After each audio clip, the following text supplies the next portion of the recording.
Hi guys, today we're going to take a look at the Transcendent ATG TS1000 4-channel Class AB power amplifier.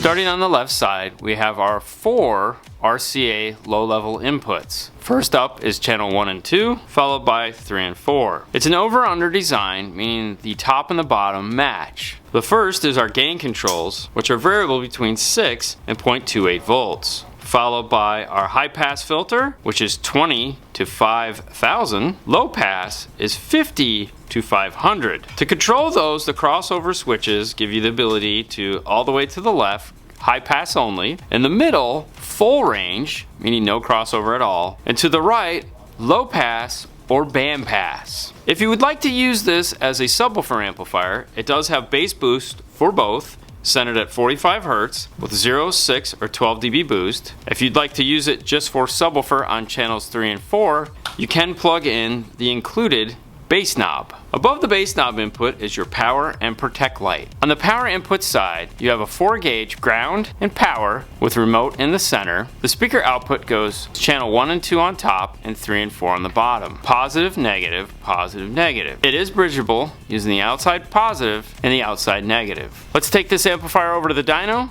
and see what kind of power it puts out. First test, certified dyno run, 4 ohm stereo. 96 and 99 watts. Next test, 2 ohm, 146 and 151. Uncertified dyno run 4 ohm, 96 and 99 watts. 2 ohm test is next, 150 and 155. Dynamic 4 ohm test is next, 110 watts and 110 watts. 2 ohm is next, 177 and 182.